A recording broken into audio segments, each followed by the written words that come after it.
So my name is Jett.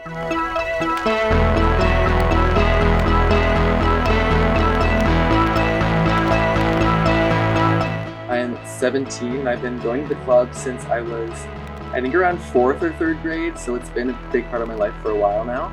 I used to go as a member, and I went with some of my friends after school in the after-school program. And then I started becoming a part of the tween programs that were running after school program. And I kind of started to volunteer at that time as well.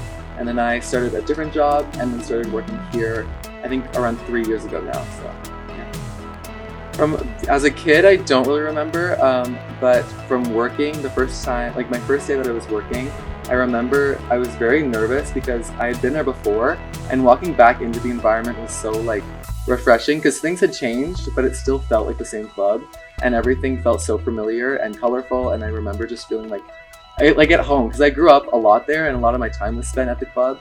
So things like that, just walking into it was huge for me. As a kid, I remember just how fun it was going to the gym and then coming back and snack. That routine was a big part of my life as well, and that's always been something that's really important to me, is routine.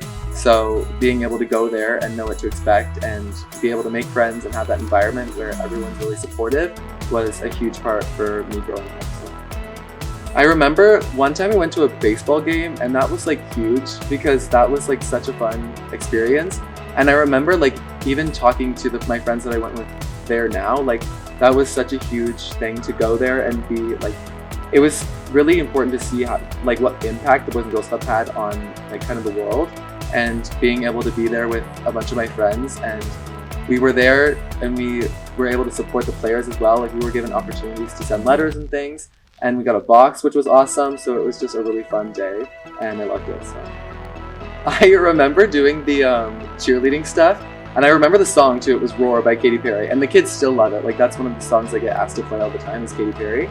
And I remember just being there, and I loved it. It was so fun, but it was so tiring as well. But it was I got into gymnastics after that too. I don't do it anymore, but that was a lot of fun for me to go and do the cheerleading stuff with Morgan, who I still talk to now. And my friend Beth is on the other side holding her up, and the three of us are still friends now. So those kind of friendships were made there, and things like that. It's just the perfect environment. So me, Beth, and Karis went as kids, and I went to school with the two of them, but they were in a different class at the time. So I was able to go there after school with them, and the three of us connected hardcore. I was vice president at school, Karis was president, and Beth was on the student council team as well. So we were able to grow up and really make a meaningful experience for high school as well. I know Morgan from the club. I know even a lot of the people I work with, Rowan now, I'm very close with. People like Georgia as well. I don't know if she went. I think she came a little bit.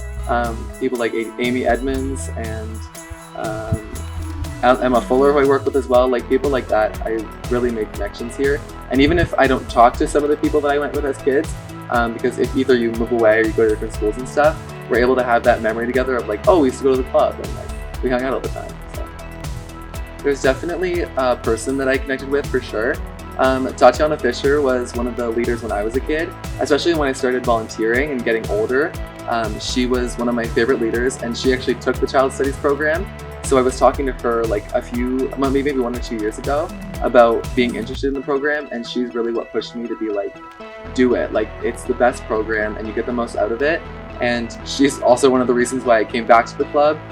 She connected so well with everyone, and one of the biggest traits that she had was being optimistic and ready for anything, really. So every day she would walk in and be the leader that everyone was drawn to, but especially being able to connect with someone who really took you seriously and had respect for you. That's something that I try and show when I'm a leader as well, especially for the younger kids. Being able to connect is everything.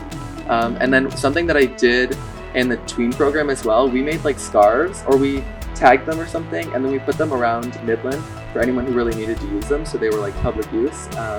And I remember there's still a picture of it, and just seeing all the people in that picture that I still know and I connect with. And I remember that day so well because it felt like we were really doing something good for the community, and I think it's traveled into what I like to do now and things I did throughout high school. So the BGC is special because it's a really tight-knit kind of group. I would say like I, as a kid, I grew up with Ashley and Heather. They aren't the type of like people who run a company and don't really interact with the kids.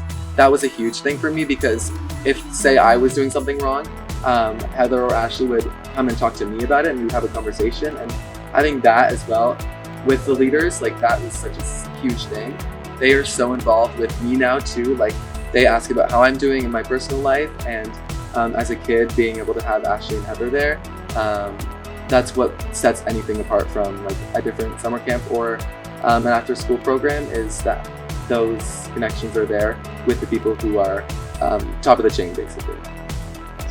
I mean, I always talk about it, but working here, that like I am always talking about how much the kids like relate to me and kind of change how I look at things.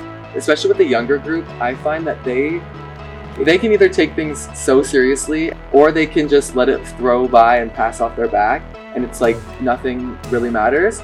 And I think looking at life like that, because a lot of the time I get sidetracked by little things, and they appreciate the little things. They live their life without any real like little issues, and there's not anything that's really like hard for them to overcome, and watching them overcome that as well, it helps me like go back to my life and think about things that, you know, are hard one day, but I can look at it through their eyes, and it helps me just get by easier, and I can overcome a lot more in that mindset.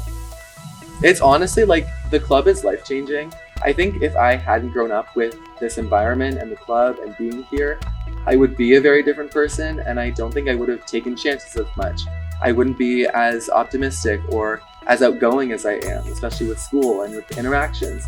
I grew up being social with a lot of other kids after school, during school, all this stuff. Like it really shows a difference between someone who maybe didn't go to the club and someone who did and was surrounded by that for their whole life. So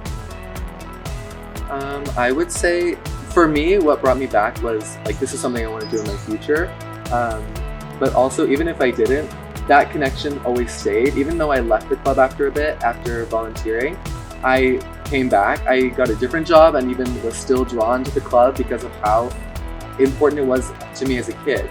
And like I said, Tatiana Fisher, like looking up to those leaders, you want to be just like them. So getting a job here and working and being able to be that person that inspired you as a kid to other kids is perfect. Like it's a job like no other, and I would take this job over, I think, anything, honestly.